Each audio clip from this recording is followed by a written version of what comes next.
everyone, my name is Mike and this is Matrix to Paradise. This is the channel that I'm using to document my journey from working in the Matrix, making everybody else rich, to going and doing what I want to do with my life in my paradise. And my paradise is going to be traveling around the world and documenting that. Your paradise might be different. Your paradise could be anything other than working in the Matrix and making somebody else rich. So, anyhow, the last couple days here at home have been kind of crazy. The last video I made on Monday was I got my car towed in to get it worked on, to get the battery thing fixed on it. What was going on was I have a battery cable on the post. It's a detachable one, so you can detach the cable. Actually, it had an eyelet that fit over a screw, and then a wing nut to go down on the screw to make the connection with the post with the positive cable. Well, anyway, the threads on that, I think that the acid from the battery was wearing down the threads, and I couldn't tighten it down anymore, so I couldn't get a good connection. So it drained my battery down. So I got, okay, there's a awesome place down the street from me, down the street from the Crete terminal. It's a place called Ortega's Auto Repair. This place is awesome. It's a family-run organization there. They don't charge you an arm and a leg. They go out of their way. They're just awesome. I would never go to another place to get my car worked on ever again. Trust me, they're that good. And I've been driving since I was 16. So, and you're talking 40 years of driving. So anyway, I took the car over to them. Well, they were busy, like stupid busy on Monday. So they couldn't get to the car on Monday. They were stupid busy on Tuesday. I called them on Tuesday morning because I knew that the car was going to be there for, once they didn't get a hold of me Monday night, I was like, okay, Tuesday. So I called on Tuesday about noon because I hadn't heard from them yet. And they said, yeah, we'll call you and let you know what's going on. We'll let you know. They still have to get in the shop and look at it because they hadn't even gotten into the shop yet. It was still out in the yard, in their yard. But anyway, so they got it in there. And they called me back and they said, okay, the car's ready. I said, okay, well, when I was talking to them earlier, I said, hey, just let me know when it's done so I can call an Uber to come down and pick it up. They said, okay, we will. So they called me back and said, hey, the car's ready, but we're here. And I said, here? You mean at the shop? They said, no, we're here. We brought it down to you. And I was like, you brought it to me? And I looked, and they go, yeah, we're right in front of your semi-truck. And I looked out I pulled these curtains. I had these curtains up because it's hot here, and it keeps out the sun. Anyway, so I pulled out the curtains. I looked out there, and there they are. One guy brought it. One of the sons brought it, and the other son was driving another car to take him back. And I was like, who does that? These guys are the best. They're the coolest. I hadn't even paid the bill yet. I said, well, I'll follow you guys over right now to get the bill taken care of. I'm like, okay, so we drove over there and I got it taken care of. But I just got to sing their praises because they are just, every time they work on my car, the last time they had to work on it, now this is an old vehicle. I've had it for 20 years. It's a almost 20 years. It's a 2005 Ford Explorer. So anyway, I don't know, about 4 or 5 months ago, I go to get in it, and I couldn't get the damn thing out of park. The lever would not move out of the park. I kept yanking on it and just, working on it. Not even pulling it hard, okay? Not even pulling it hard. And all of a sudden, out of nowhere, the knob broke right off. And I'm like, now I'm screwed. So I got a hold of them. They came down, towed it from that time, down to the shop, and they went and got the part from a what do you call it, a junkyard, and installed it. And I don't know, the price was ridiculously low from what I thought it was going to be. And they fixed it. I couldn't believe it. And so every time now I go to these guys. But anyway, we're enough talking about that. So I got the car fixed finally, and I wasn't able to do anything up until today. Today's Wednesday. So I had to get a lot of crap done today. I had to go down and get my DOT physical done today. So I went down there early in the morning, thank God, and there was nobody there. So I was able to get in there and get out of there, get my physical done, and it's all squared away now. So I got that done. Then I had to take all my clothes, 6 weeks worth of clothes, over to my aunt's house and go wash my clothes. I used to take it to a wash and fold here in South Phoenix, but the damn place that I used to take it to, they went commercial. So they said they were still going to do wash and fold if they had people there that could do it, but they never do, and I can't have that. So I got to have. I'm only in town a couple days at a time.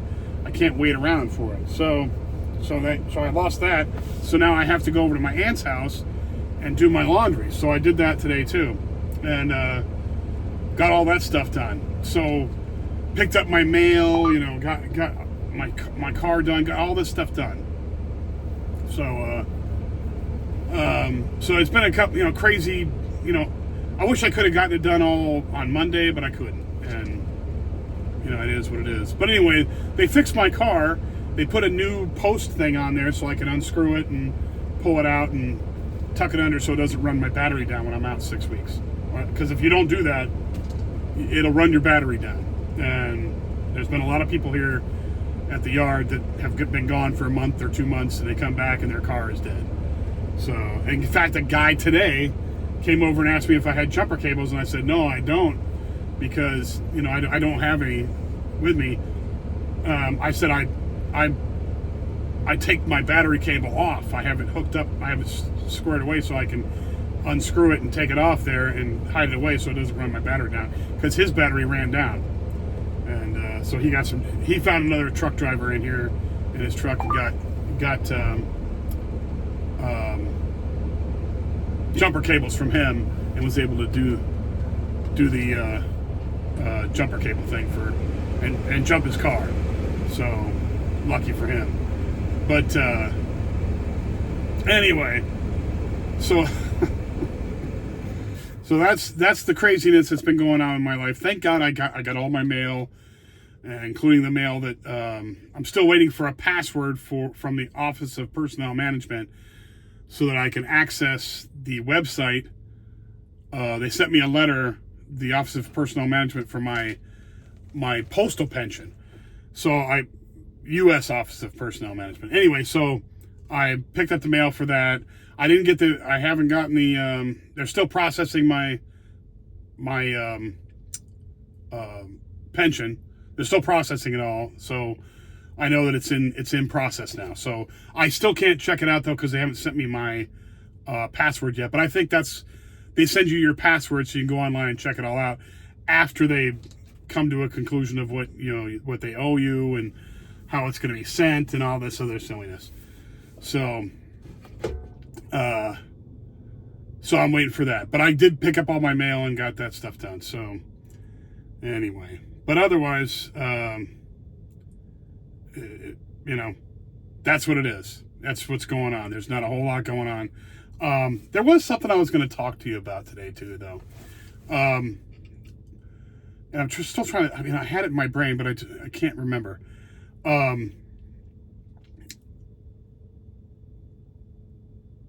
It's about the purpose of why I'm going to go overseas. And the reason I'm going to go overseas is because, not only because I like to travel, see, that's the perk of it all, is I'm going to be able to get to travel like I want to, and go to places that I haven't been yet and still go. And the whole idea of slow travel and minimalism, just, I don't know, it flicks my switch somewhere. So it really turns me on, intellectually. I love it. And I want to go do that. But I was also thinking about the peace of it all, the peace, as opposed to the chaos. And I was I was thinking about it in reference. I was talking to my aunt today about, the debate last night and all that. And whoever you're for, or against, it doesn't really matter. But the chaos that's going on in the political system, with the economy, with all the stuff that's going on, how it's not affordable for even two people working their butt off to buy a house now. It's just not affordable. There's no way. I mean, here in South Phoenix, now, South Phoenix is considered like the ghetto part of Phoenix, Arizona, and probably the whole state of Arizona. It's not that bad. It's not, everybody thinks it's so horrible. It's not that bad. It's just old, and it's very ethnic, which is, that's stupid to think that's bad. But I mean, it's not bad. Now is South Phoenix higher in crime than the rest of the city? Yes, but it's not like you can't go here in South Phoenix and you're worried about getting jumped or, killed or shot or maimed or whatever. Could it happen here? Yeah, it definitely could. It probably happen more down here than it would in other parts of town. But it's not. South Phoenix is not horrible. Even in South Phoenix, to buy a small little house that was built probably in the 40s, okay, dinky little houses. You're talking like less than 1,000 square feet, maybe 1,000 square feet total. Even for a house like that, with a little, postage stamp for a yard in the back, even for a house like that down here in South Phoenix, the worst neighborhood in the freaking, in the city, $300,000. $300,000. You can't touch one of these houses down here for less than $300,000. Now, is that less expensive than the rest of the city? Absolutely. But who wants to spend $300,000 to live in the worst part of the city when you can't? I mean, you can't even get a good. You can't. I mean, two people working. Okay. I mean, you'd have to both be making $100,000 a year in order to afford a decent house in a decent neighborhood and have kids. I mean, that's not even accounting for kids. So that kind of thing, is horrible. It's horrible. It shouldn't be going on, and it shouldn't cost that much. It's just not right. So, and rent, you can't even rent an apartment now. Okay. To rent an apartment is $1,200 and above here. $1,200. That's a lot of freaking money. Okay. That's a lot of freaking money. It's ridiculous amount of money. Shouldn't cost that much. You should be able to buy some, you should be able to get an apartment here for less than that. I mean, way less than that. That's just ridiculous. I remember when I first moved to Las Vegas with my ex-wife. We moved out there. I was making $12 an hour and she was making $8 an hour. And I was like, wow, we're making $20 an hour between the two of us. This is great, And our house was like, we got an apartment there in an excellent part, probably the best part of town, damn near the best part of town. One of the best parts of town. And our apartment was only about 700 square foot, but it was just us too. We didn't need a bunch of extra square footage. We didn't need it. And we were paying, I think it was $650 a month. $650. Now, I don't think you probably couldn't have touched it down there where we used to live in Las Vegas. You can't touch anything down there for $1,500 or less. Or, for less than $1,500. I mean, I'm talking like a 1-bedroom apartment. You can't touch for less than $1,500. And you're lucky to get that. You're probably going to get something in, the low end for that, It's just ridiculous. It's crazy. We bought a 4-bedroom house in 2015, a 4-bedroom house in Las Vegas with a pool, a huge pool in the backyard. And it wasn't a rundown house. I mean, we put money into it to make it better. But that house now we bought it for $206,000, $206 or $205. Now that house is going for $500,000. $500,000. That's just ridiculous amount of, if I still owned it, I'd be happy as hell. So I'd sell it and have $300,000 left over. But I wish I would have kept it, but we got divorced and that's what took care of that. But it's just amazing to me how bad the economy and everything is gone. And you can't even have peace of mind anymore. You can't have peace of mind anymore. You can't buy a house. You can't live the American dream anymore. And it's not right. It's not right at all. And to find your way out, there's no reason that you should have to work 60, 70, 80, 100 hours a week just to live. That's bull crap. I reject that. You're being a slave then. You're just a slave. You're buying houses that are not worth $400,000 or $500,000 or $700,000. They're not worth it. They're not worth that much money. It's just because people are paying that much money is why they're charging that much. And you're trying to, people's tendencies to keep up with the Joneses is what's pushing all this. If people would just live practically and stop trying to outlive everybody, stop trying to buy the BMWs and the Mercedes and live in the best neighborhoods with the most expensive house and send your kids to the most private school. If you have the money to do that, if you're a millionaire somehow, that's great. But just for the two of you, or you're just an average person trying to make it in the world, there's no reason why you can't live a decent, modest life on regular salaries. It's just so for me, okay, since I got divorced, I had a 401k when I worked for the post office. That was killed by my wife when we got divorced. She got more than half of it. I had to pay the debt on the money we took out of my 401k to put into our house when we owned our house. Now, she got more of my 401k than I did because of that. She never had to pay any of the debt on it at all. So I didn't have a 401k. What I was going to be dealing with when I retired was Social Security and a small postal pension. Okay, so Social Security and a pittance of a postal pension is not going to allow me to live, really. I mean, I could get an apartment, and live in the ghetto part of town probably somewhere, or live out in the middle of nowhere. I could buy a plot of land and a small plot, a quarter of an acre somewhere in Nebraska out in the middle of nowhere and put a tiny house on it or something, or a camper. I could probably do that, but I don't want to live like that. So me finding an alternative has made all the difference in the world, and going overseas and doing what I want to go do is making, it's going to make my life a hell of a lot better. I can get an apartment in Cambodia for $50 a month. $50. You can't beat that. I can upgrade and get something for $100 or $200. If I get something for $200, $200 a month, that's nothing. I can get an apartment with a swimming pool and all kinds of stuff. They come in and clean. A cleaner comes in and cleans your apartment, and it's amazing what you can get overseas.